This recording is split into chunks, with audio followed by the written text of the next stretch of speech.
I have had what I believe to be the most remarkable day in my life, and while the events are still fresh in my mind, I wish to put them down on paper as clearly as possible. Let me say at the outset that my name is James Clarence Withenscroft. I am 40 years old in perfect health, never having known a day's illness.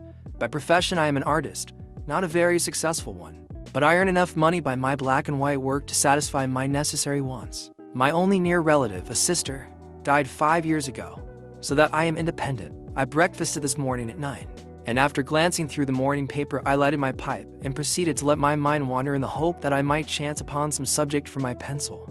The room, though door and windows were open, was oppressively hot, and I had just made up my mind that the coolest and most comfortable place in the neighborhood would be the deep end of the public swimming bath. When the idea came, I began to draw. So intent was I on my work that I left my lunch untouched, only stopping work when the clock of St. Jude struck 4. The final result for a hurried sketch was, I felt sure, the best thing I had done. It showed a criminal in the dock immediately after the judge had pronounced sentence. The man was fat, enormously fat. The flesh hung in rolls about his chin. It creased his huge, stumpy neck.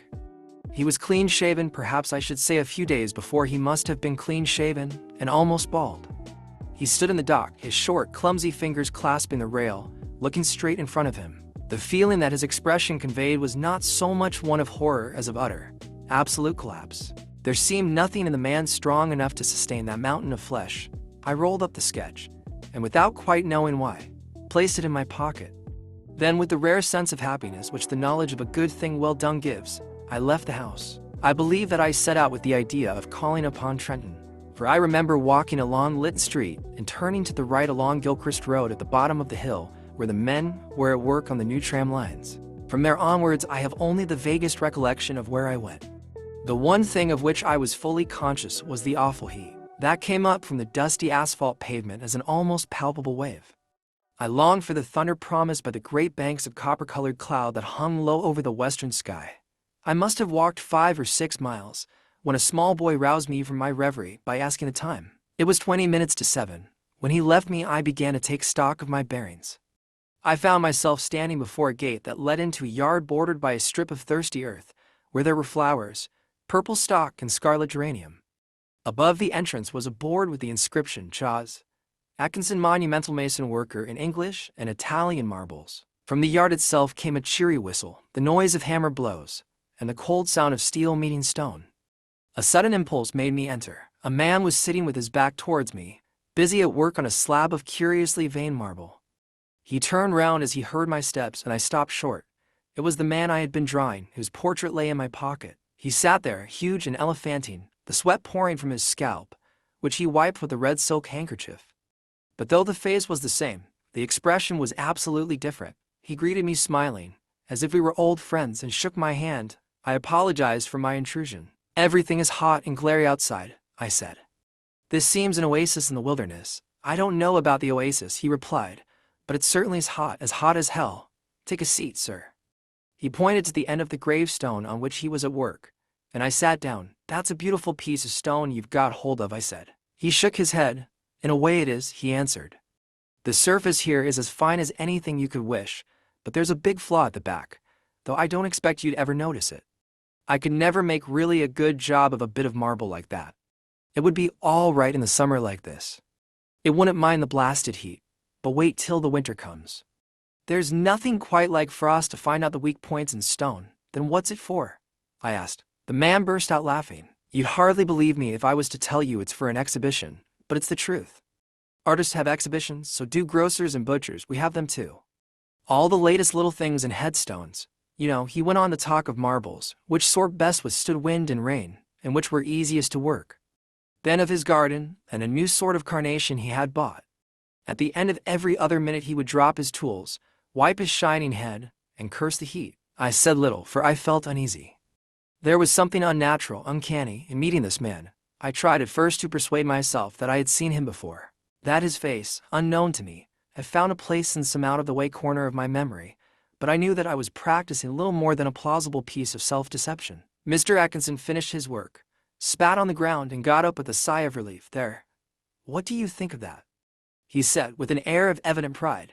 The inscription which I read for the first time was this: Sacred to the memory of James Clarence Withenscroft, born Jan. 18th, 1860. He passed away very suddenly on August 19. In the midst of life we are in death. For some time I sat in silence.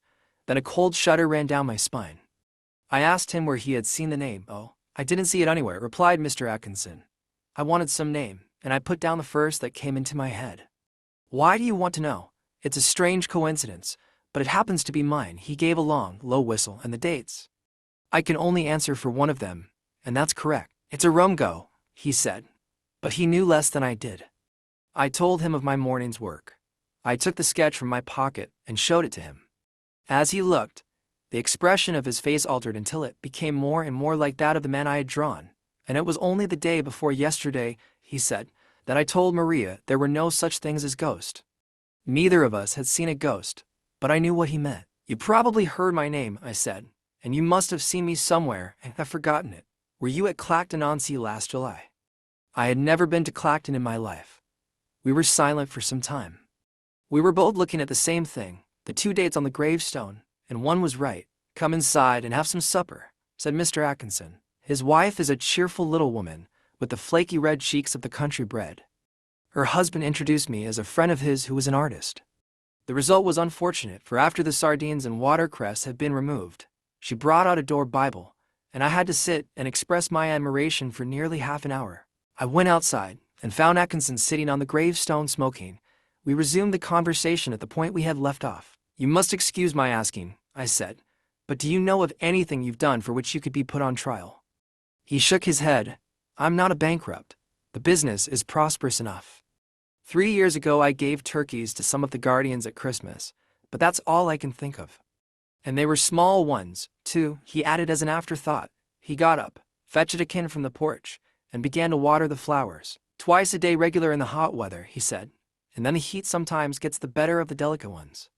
And ferns, good Lord, they could never stand it." "Where do you live?" I told him my address. "It would take an hour's quick walk to get back home. It's like this," he said. "We'll look at the matter straight. If you go back home tonight, you take your chance of accidents. A cart may run over you, and there's always banana skins and orange peel, to say nothing of fallen ladders." He spoke of the improbable with an intense seriousness that would have been laughable 6 hours before. But I did not laugh. "The best thing we can do," he continued, "is for you to stay here till 12 o'clock. We'll go upstairs and smoke. It may be cooler inside." To my surprise, I agreed. We are sitting now in a long, low room beneath the eaves. Atkinson has sent his wife to bed. He himself is busy sharpening some tools at a little oilstone, smoking one of my cigars the while. The air seems charged with thunder. I am writing this at a shaky table before the open window. The leg is cracked, and Atkinson, who seems a handy man with his tools, is going to mend it as soon as he has finished putting an edge on his chisel. It is after 11 now. I shall be gone in less than an hour, but the heat is stifling. It is enough to send a man mad. Like and subscribe for more, and thank you for watching. I'd say hit the notification bell, but I ain't Mr. Beast.